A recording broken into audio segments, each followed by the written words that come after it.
Hey, you're listening to episode 4 of the TA Pedals podcast. I'm Tristan. And I'm Stephon.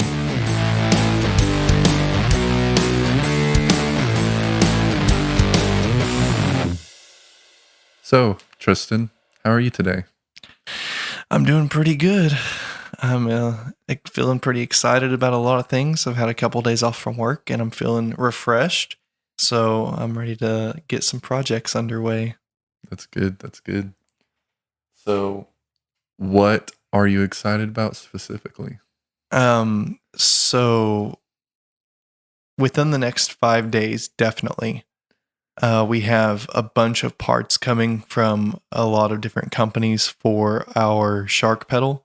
We are finally getting the enclosure, which we are going to test to see if it matches up with the PCB. So like make sure the holes are drilled appropriately so that the potentiometers and switches can go through, and make sure the artwork lines up so everything's labeled properly. So that's really exciting. And then also probably tomorrow or the next day, our new guitars coming in, the SG and the Seymour Duncan Invaders that we're going to put in it. So that's, new guitar day is always really exciting. I'm really happy that we're getting that guitar. Yeah.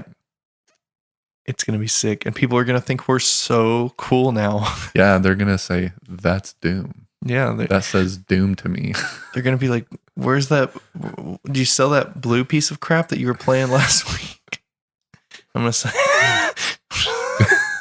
No. I'm going to say, no, it's still here, but now I have this black one that you'll like better. And honestly, it is a really cool guitar. The fact that like the pick guard's black, the finish is flat black, and then we're putting blacked out pickups in it. It's going to be really sick. Yeah. I'm really happy that we're getting that thing. I'm so excited to play it.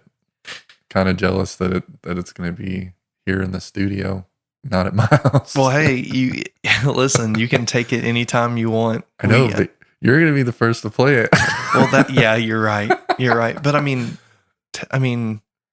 I'm probably not, depending on the delivery time tomorrow, I'm probably not going to be able to play around with it a whole lot.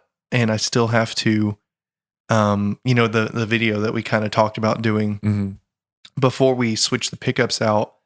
I want to take a DI recording of the guitar before we switch the pickups out, and just like how it comes stock, and kind of shoot some footage with it that way. And then I want to switch the pickups out and take a DI recording of it that way, and then reamp it through my Axe effects through the same patch, so we can have a good comparison of the difference in sound. And I think we're going to make a whole video of that, like kind of comparing the sound of the stock pickups versus, aftermarket. Yeah. Which is going to be really fun. So if you wanted to, if we do get it tomorrow, I can do the recordings that I need to or whatever, and then meet you at an Italian restaurant and drop it off. No, I'll check it out next week when we do our podcast. Okay, sweet. So you don't care I'm not playing like, it stock? I'm a little like, I'm really excited to play it, but I can wait until I come back here to do it. So it's not a big deal. Okay, so you don't care about playing it stock or anything like that? No. Okay, cool. Because I just want to play it. If I'm being completely honest, I don't really care about that either. I don't care about playing it stock, but I am interested in the difference in the sound of the pickups. And I think a lot of people would be interested in seeing that, as well as seeing the difference between a stock guitar to an upgraded guitar. Yeah, I had a Fender Telecaster with it was really, really pretty. It's the one that got away. It was a flamed maple top. It was really pretty red, transparent finish. Then it had like a cream colored binding, but it had 2 humbuckers in it instead of the traditional, Telecaster setup. And me and my grandpa put Seymour Duncan Invaders in that, and it was awesome. And that's why whenever we decided we were going to get this SG, I knew that was the pickup that should go in that guitar, because I know those. I'm really familiar with how those pickups sound, and they're great for clean stuff, and they're really aggressive with higher gain stuff, while still retaining clarity, which that's really important to me. And they're still passive, and so I feel like whenever I play active pickups, it makes everything more sterile. But active pickups are used for metal a lot, so this kind of it's a nice balance between the two. It has the aggression of the active pickup, but the dynamics of a passive pickup. And I'm really excited to throw them in that guitar and see what a difference it makes. Yeah. Sounds like they're going to be a good fit for that guitar. Oh, it's going to rip. So we got some exciting stuff going on. We actually posted on Instagram about people asking us questions, and we got a few responses. So that's pretty cool. I've been waiting for this moment for a long time. I love doing Q&A, and I'm really excited that we got some responses this time. Yeah. So first question, who first inspired you to make pedals?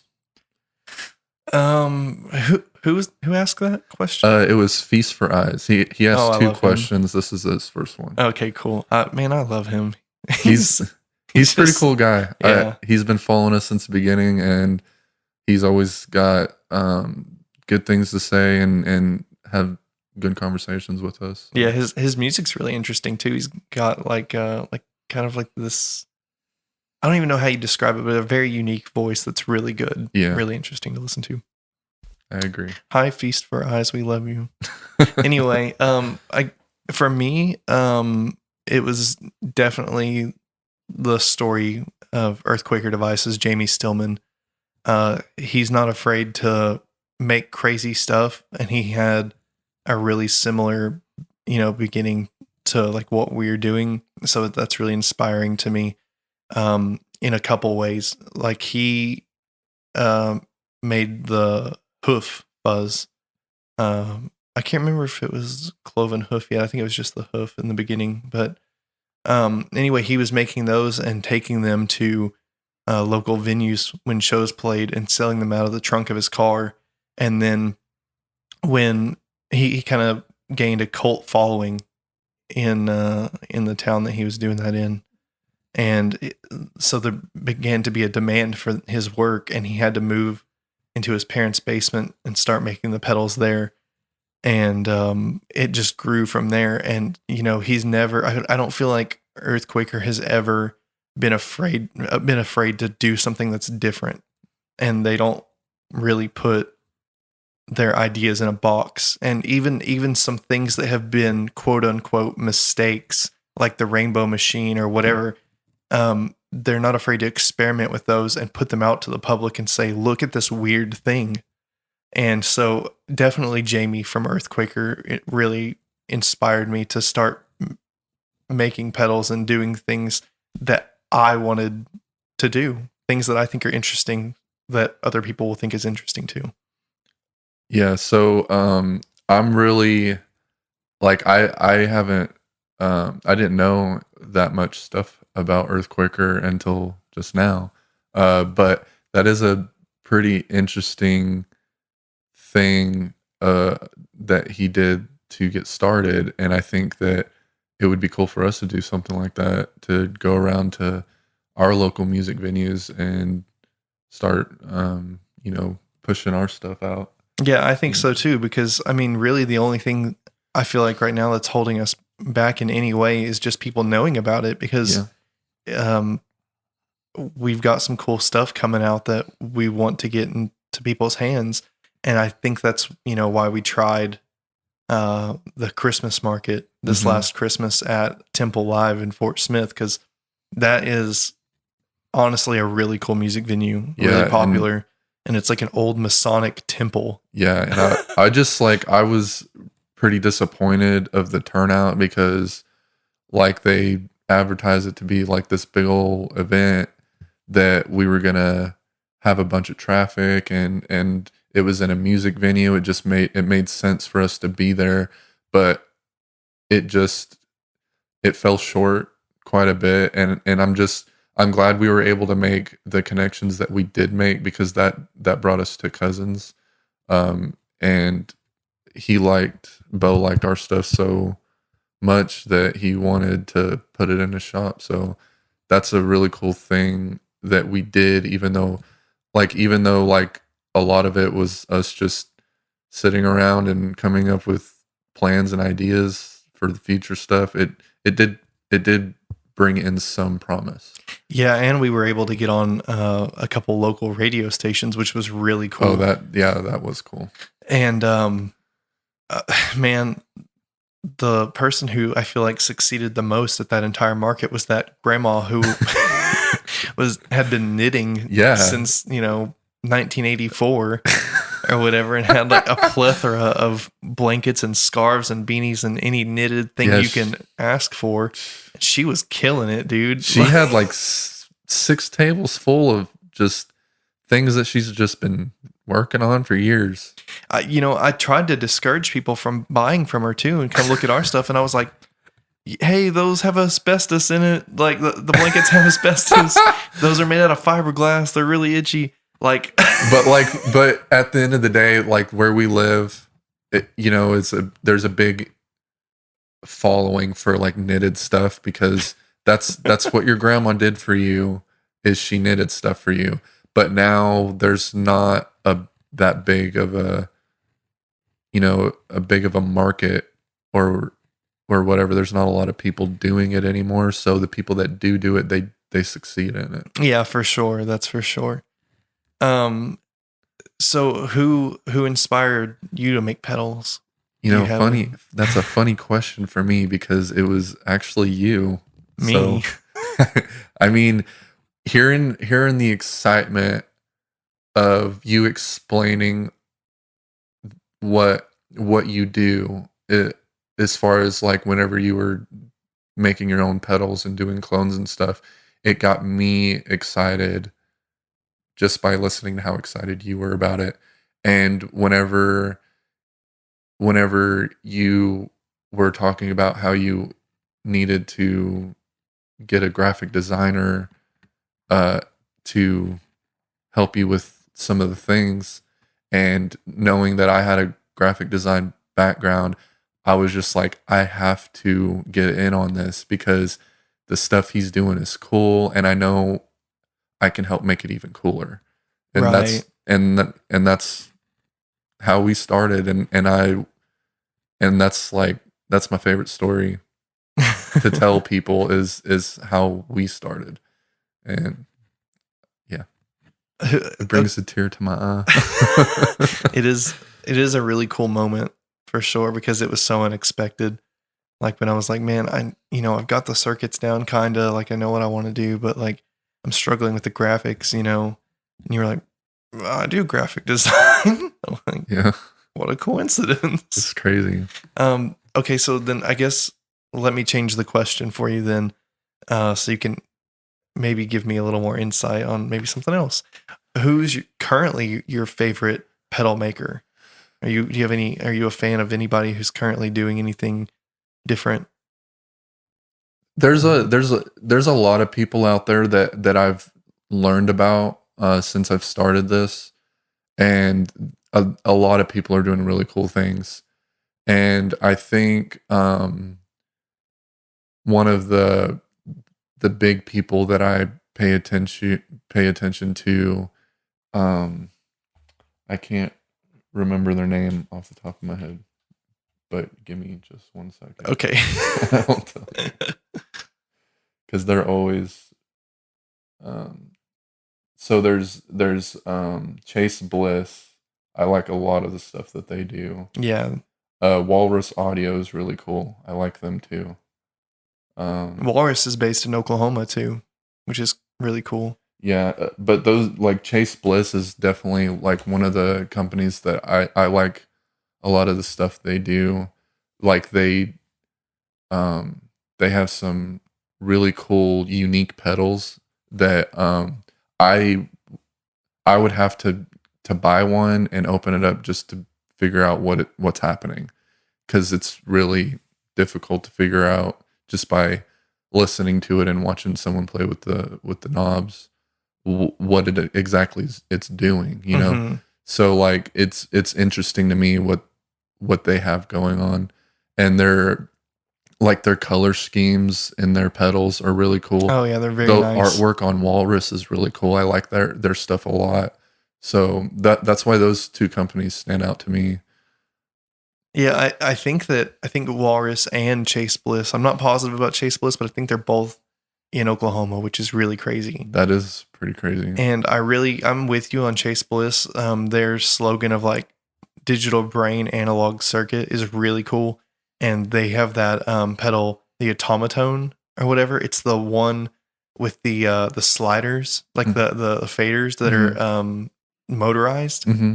And so you can have presets, and whenever you cycle through the presets, the faders automatically move to where you saved them, and it's crazy. That pedal's going for like $800 or $900 right now. And I feel like that if you wanted something to just like where you hit a button and it automatically changes the settings, like that's definitely worth it. Yeah, and there's something satisfying about watching the faders move, and to have engineered, a device like that is a really big undertaking for some people. I think apparently they're really, really experienced in doing things like that.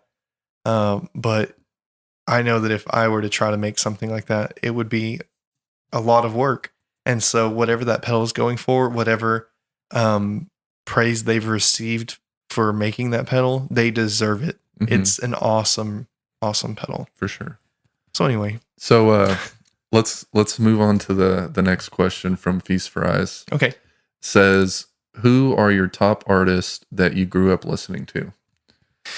And I think we both agree on this, and I think we've mentioned this before, but Linkin Park does play a big part in both of our lives, for sure. Yeah, absolutely. Linkin Park is probably the number one band that influenced me and really got me into music. And then also Escape the Fate, like the EP they put out, plus Dying Is Your Latest Fashion, and then when Ronnie left, This War Is Ours, all three of those releases really had a big impact on my taste in music. And then also, so I guess Periphery is probably the other band that has had a massive influence on me and just really shown me what's possible in music all around, because everyone in that band is a virtuoso. They have 3 guitar players. Nolly's not in the band anymore, but he's an awesome engineer, helped mix and master and record everything. He engineered all the records. He is a phenomenal bass and guitar player. Spencer's a fantastic vocalist. Matt's one of the best drummers out there. And so they really pushed me. So the big 3 for me, for way different reasons, are Linkin Park, Escape the Fate, and Periphery. So for me, I mean, like I said, Linkin Park is a big one for me. But growing up, I was really there was a certain thing that was happening when I was growing up, and it was where a rock / metal band would introduce rap into their lyrics and stuff. And so you get Linkin Park, of course, but there's also Limp Bizkit and there's Papa Roach. Those Rock. Sure, Kid Rock. But like those 3 bands is like really set the tone for the kind of music that I like to listen to. But like, as you get older, your tastes kind of change. And while I still love those bands and I still listen to them all the time, it grows into like you get more into like a heavier thing. And so that's where like I started loving Avenged Sevenfold. And Avenged Sevenfold is a great band. They have so many great songs that I just loved. Like I could spend 2 hours listening to their songs and I would never run into the same song. And that's crazy to me that they just have so many good songs. And then there's And then like when you get past that point, then you start getting into like heavier stuff. There's a few bands that stand out, but I can never remember the names. Parkway Drive is a heavier band that I like a lot. They have quite a few songs that I very much love to listen to. My current state of music listening is just I throw on the local mix channel, I guess you would say, 97.9. It plays a little bit of everything, and that's more friendly for when I have kids in the car. So that's mostly what I listen to now, is just like the newer pop and rock mix of songs that come through that are popular. But that's it for me on that question. You ready for the next one? Yeah, let's go. All right, so this question comes from Wise Audio Devices. They're a pedal company, I would say, that is on Instagram that follows us. And they asked this question: any companies that we would like to collab with? That's a hard question. I haven't really thought about it a whole lot, but I mean, obviously, like the brands that we really like, I would do anything for Earthquaker. Yeah, Like, they're, we could probably come up with some pretty cool stuff to do with them. yeah, And then Electro Harmonics is cool. They make really cool stuff. As far as like digital stuff, I've always been a really big fan of TC Electronic. Before I really got into like really expensive boutique stuff, I was building a pedal board that consisted of pretty much only TC Electronic pedals. Like I had, the Polytune, which I still have, a really good tuner. I had like the Hall of Fame reverb. I had the flashback delay, dark matter distortion. Like I was collecting their pedals. They do really great stuff. So as far as like the way they're innovating now, and doing some really cool digital stuff, if we did anything digital, I would love for them to be involved or whatever, or be involved with them, I should say. As far as like, I guess smaller companies, I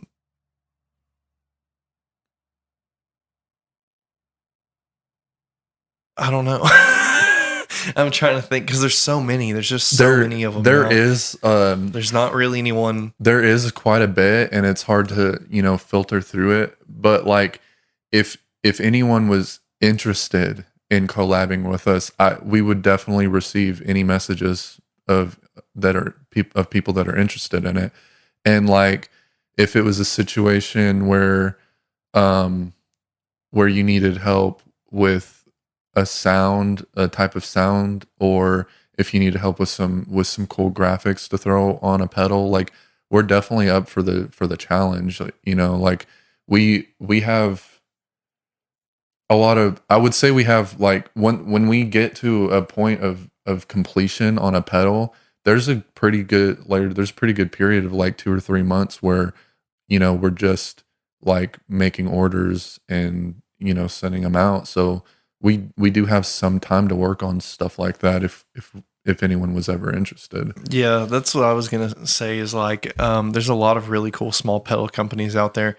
It's hard to think of any specific ones like off the top of my head. Yeah, but I'm definitely open to the idea. And if it's a right fit and it's the right time, yeah, I'm down. You know what I mean? Like the pedal community is a really cool place that's really warm and welcoming, and we all try to, I feel like, work together. And it's one of the only industries, or really anything that I've been involved with, where pretty much everyone knows that we have competition with each other, but we're still like, you know what? There's enough pie for everyone to have a slice. Yeah, it doesn't have to be so cutthroat. Like, let's do cool things together. And like, just because I make cool things doesn't mean the cool things that you make that are similar suck.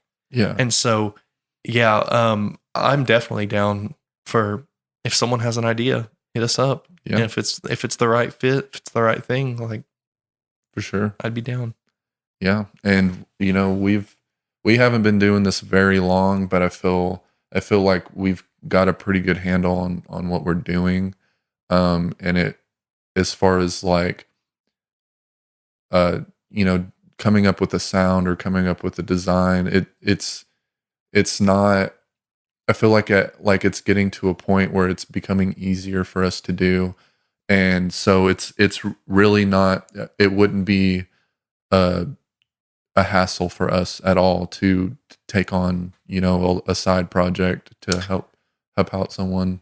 While we've been making the shark, I feel like we've been making the shark and the new secret pedal Yeah. side by side, and Yeah. I've barely noticed the Yeah. secret pedal. Like, Well, it's- we're not like focused on it because it's more of like, this is what we're working on in the background, which is crazy though. and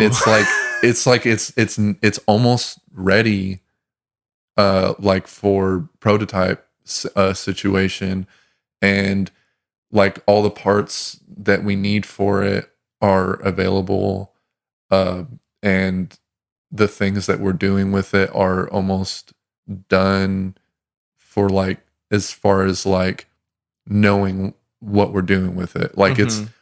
we know exactly, like we have the graphics are finished. Like we're waiting on a manufacturer for a specific part that's going on it. The PCBs are getting made, and they're ready they're going to be tested. And like it's kind of like a back end project that we have so much time to put together, but it's like it's almost already done. Yeah, it's wild it's just because crazy. because I never thought that we would be able to have a really cool project in the background. Like, Yeah. you know what I mean? Like, I feel like something as cool as this pedal is going to be Yeah. would take a lot of focus. Yeah. And I feel like our focus has been so much on the shark and what it needs, Mhm. to be completed, that the secret pedal That was has funny. I You almost slipped. Woof. Yeah, don't do that. Almost slipped and said it. But the secret pedal, yeah, it's just been on the back burner, but not in a sense where we're neglecting it. It's on a slow cook. Yeah, it's on a slow cook. It's on that slow exactly. cook setting, but it's cooking faster than we thought it was going to cook, and But not in a bad way. hopefully it doesn't get cold before the rest of the dinner's ready. Yeah. I don't think it will. Even if we get just it done earlier. Put it on really, really low and let it just maintain its heat. Yeah, I until think everything else is ready. I mean, as far as I'm concerned, even if we get it done really early and it's ready to go out, it's still going to be exciting to release it. Yeah. So I don't mind having a cool new pedal to play with until we put it out. That would be pretty dope. Yeah. Well, I think we're done with the questions and answers, aside from one bonus question. Oh, bonus round? Okay. All right. Here's go. the bonus question. Now, no one gave us a comment with this question in it. I kind of found this question somewhere, and I was really interested in it, so I wanted to include it. Oh, okay. All right. So here's the question. If you had a warning label, what would it say? Okay.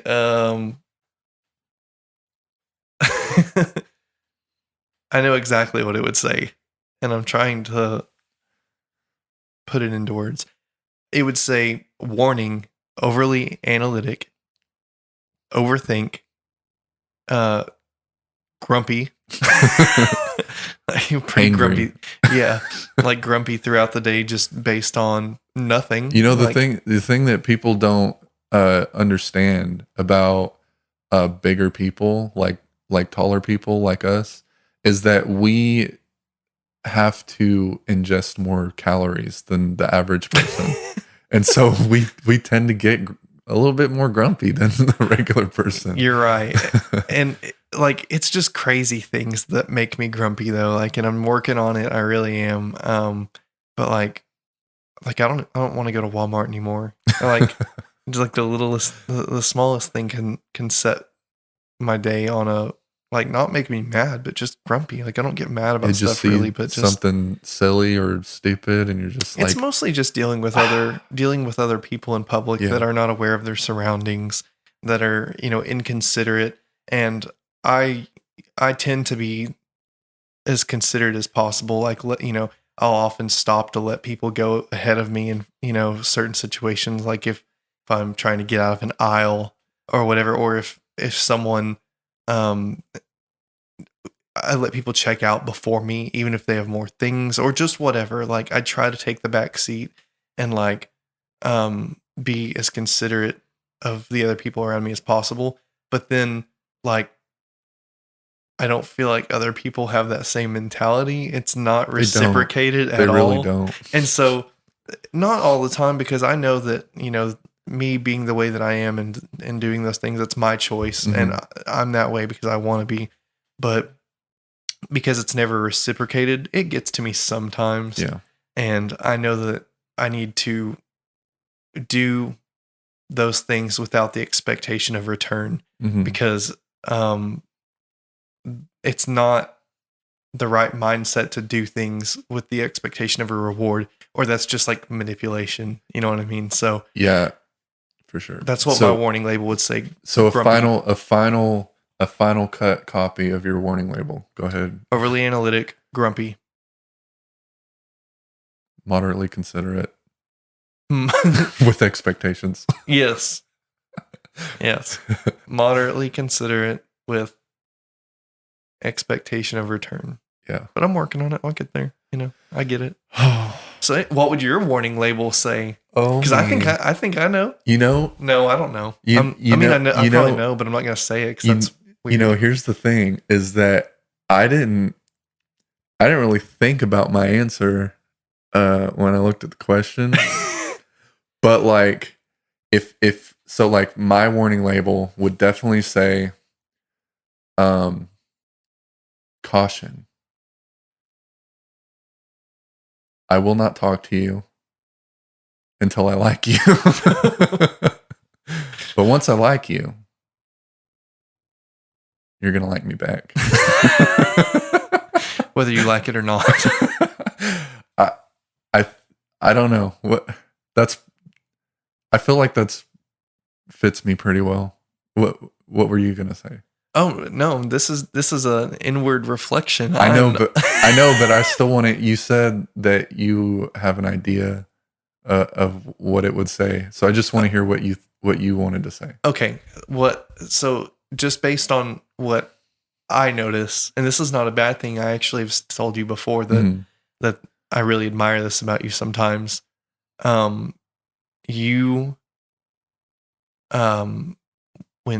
people are being stupid, when people are being stupid, doing stupid things, saying stupid things. When people have lost, when people have gone through their day and their brain is starting to shut down, they start becoming a little stupid. Let's out of that context, go ahead and continue. Yes.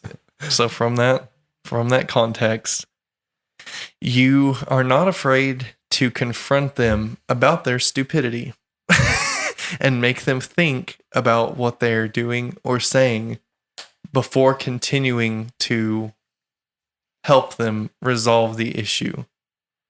That's pretty accurate. Is that a way to say that? Like, how would you say that? Because you know what I'm talking about. Okay, so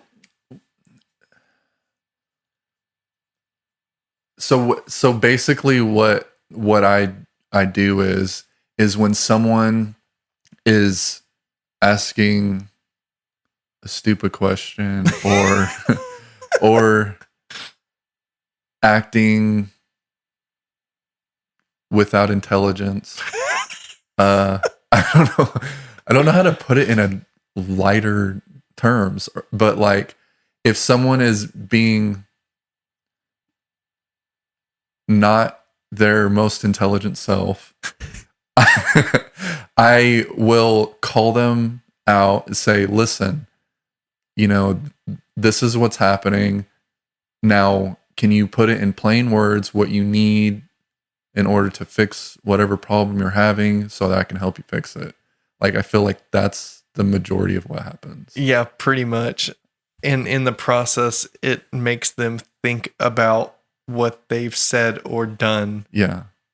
Because oftentimes in the situations that we're referring to, they will not have done their due diligence to try to fix it or figure it out themselves before they say the stupid thing to involve you. It's almost like their brain is shutting down, and I give it like a little pinch to wake it back up. Yeah, and pinches sometimes are necessary but uncomfortable. Yeah. I mean, that's a good way to put it. When you're sleeping and you're having this really weird dream and you're like, I don't know what's happening, I need to wake up, and you pinch yourself, like in that sense, but for your brain. Yeah. Oh, geez. So my warning label would say, caution. I won't talk to you until I like you. But once I like you, you're going to like me back. Because I'm a pretty cool guy to talk to. And also beware of not showing your intelligence. Don't be stupid around Stephon. Noted. That sounds so mean though. Like, I don't feel like it's that bad. It's not. I deal with that too. We just handle it differently. I just bottle it up. Like, but I'm the same way. I'm just like, you kind of just like, it's hard to be around people who you're on the more considerate side of things, where you kind of just like let people talk and then try to figure out what they're saying based off of what they said, and then complain about it later. The way that I like to think of things is malicious compliance. Yeah. If they ask for something specifically and I know it doesn't make sense and they're insisting that that's what they want, even though I know that they probably don't mean what they said, mm-hmm. and I can figure out what they mean, I do it exactly the way they said. And then when they're like, this isn't what I want, I'm like, that's what you said. That's the way that I approach things. Yeah. It's joke time. It's joke time. I realized my Egyptian wife and my fart sound and smell alike. We have a toot in common.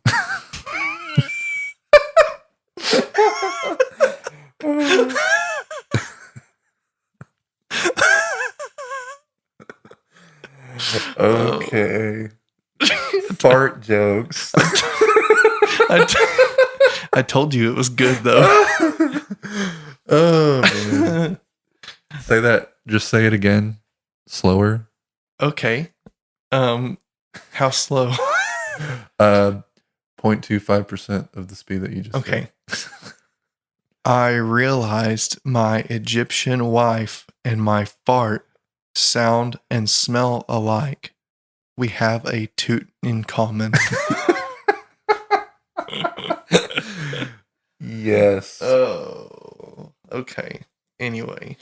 So you mentioned earlier about the TC Electronics. Do you have anything else that you want to talk about? Yeah. So TC Electronic just put out a pedal called Impulse. Really cool idea. In fact, it's an idea that I had. Yeah. Kind of. Now, I'm not saying at all they stole the idea. Definitely, because definitely not. You've only talked about this with me. Yeah. Over the phone. And surely they didn't tap it. This is it's a thing that, a lot of companies have been tapping into. It's just the future of music, if we're being honest. So, yeah. I mean, there are probably so many people who have had this idea who, when this pedal came out, they were like, hey, I thought of that. Like, we all thought of it. It's a really good idea. You know what I mean? It's just practical. So what it is is it's a pedal where you can run a signal into it, and it simulates a speaker cab. What's cool about the Impulse is that it comes preloaded with 25 Celestion impulses already in it. It has 99 impulse response slots that you can cycle through with a rotary encoder. So it only has 3 controls. It has 2 arrows, and on the left and the right of the pedal, on the top of the pedal, and then in the middle of those 2 arrows, it has a rotary encoder so that you can cycle through the menu of different impulses that are on the pedal. At the top right of the pedal, which this is something that I mentioned to you that would be an absolute must if a pedal like this was made, or if we did a pedal like this. It has USB connectivity so that you can load your own impulses onto the pedal. So essentially, if you have a sound, that you like to go for, and the impulse is a big part of that, like it is for me, the speaker cab's a huge part of the sound of the guitar when I do recordings or whatever. You can load that impulse onto the pedal and have it in mobile form. And something that I was kind of thinking about was you could take a pedal that's kind of like an amp in a box. Like you could use like the JHS Angry Charlie, or you could use any of the like Fendery kind of amp in a box pedals, and you could run it into that impulse, the TC Electronic Impulse, and have kind of like a silent guitar rig on your pedal board that's really mobile. So that's super cool. The only thing that I would do differently from the Impulse, even though it's a great pedal, great idea, the only thing that I wish it had. Hold on. Okay. Are you sure you want to? I'm positive. Okay. I'm positive because I'll tell you why I'm positive here in a second. Okay. The only thing that I would add to the Impulse would be make it a load box as well, so that you can run like a tube amp into it. The thing is, that would make the pedal bigger because it would have to be able to absorb the load from the amplifier. But that's literally the only thing I would do different. So if you're trying to keep it in a small pedal format, TC Electronic just nailed it. I mean, absolutely nailed it. If you're going to go a bit bigger, this is why I'm not afraid to say what I just said, as like leak the idea out there, because Two Notes, the company Two Notes, already has something that's kind of pedal sized that does something very similar. I think that it is actually exactly what I would do if I were to make it. I'm not positive. I haven't looked into it that much, but it's a load box that's a little bit bigger than the size of like a guitar pedal in like a 125B. It's probably about the size of like a 1590 XX enclosure, maybe even a little bit bigger than that, but it can take the load from an amp and apply an impulse response. But as far as what the TC Electronic does, I think it's perfect. So they nailed it. So like basically, like as small of a pedal as that is, there's probably not a lot of room to do much more than what they've done. I mean, yeah, not really. I mean, if you're looking for just a cab loader, an impulse response loader, I mean, I'm serious. They like nailed it.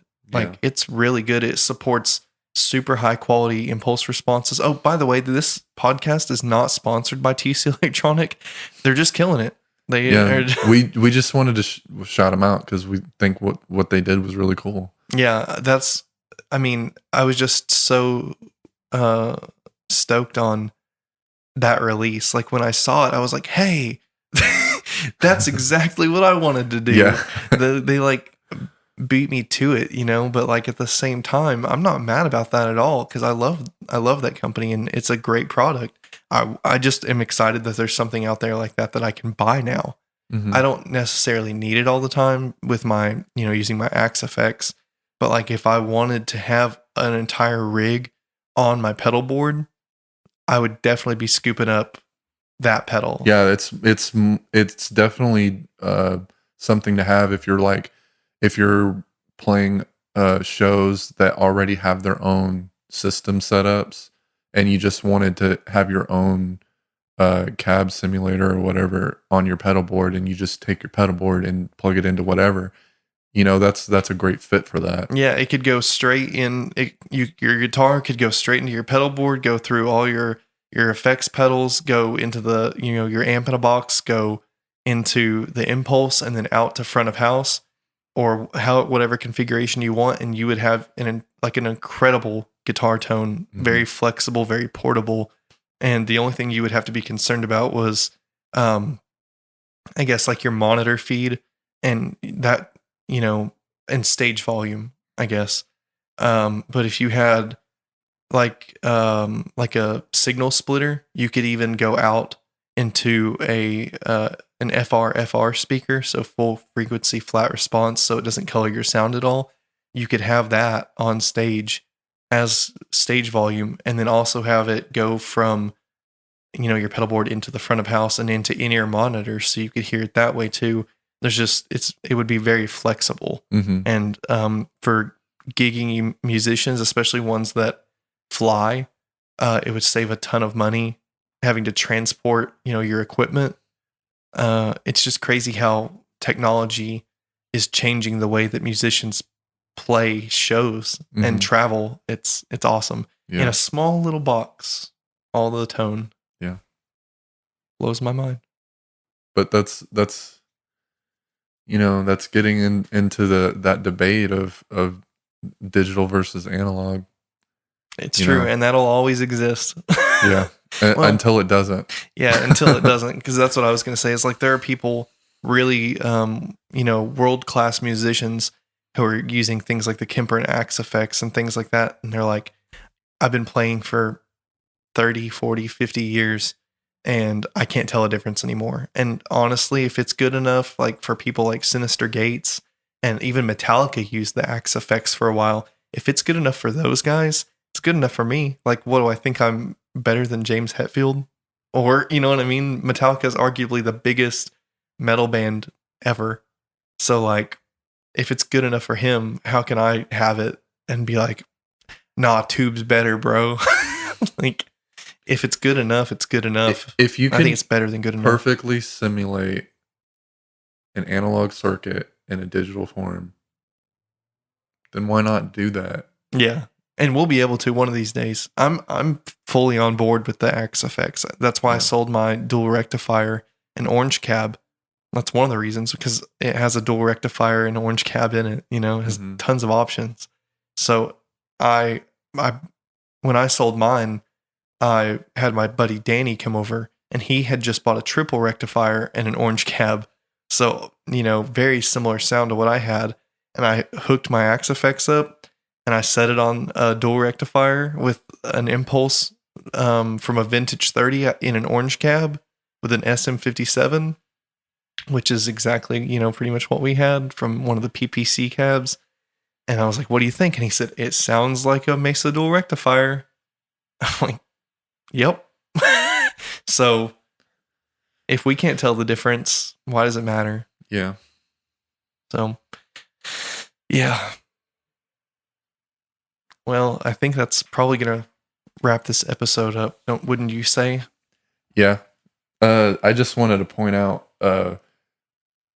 we posted that pre-podcast little video riff thing, and in a matter of like 30 minutes, it went over 1,000 views, and it's like, I thought that was pretty crazy, a little bit insightful for what people are looking for as far as content. Yeah. I guess. Do you guys want some more like videos and stuff that want are more some raw? Doom riffs? Yeah, because me and Stephon were talking about this right before we jumped on the podcast, and like the way I like to do things is really like polished and edited, and whatever. But it seems like there's a trend towards more raw footage and more candid recordings and videos and things like that, like more in the moment. And if you guys want to see that, like, let us know.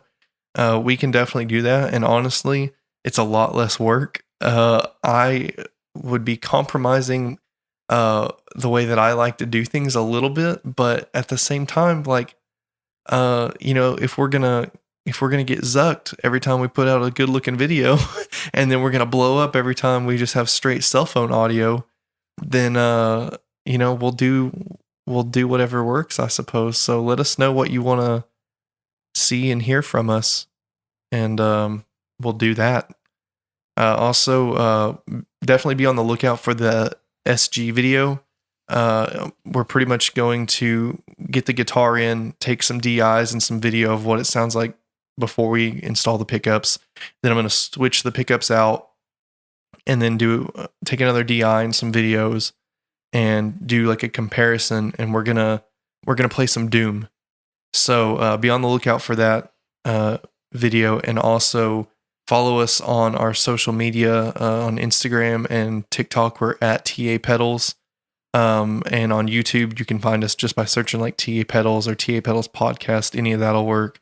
And we're going to be posting a lot of stuff pretty soon about the Shark pedal, and we're really excited about that. So hope you're excited about it too. Thank you guys for listening. Yeah, thanks for listening. And we'll see you next time. All right, bye. Bye.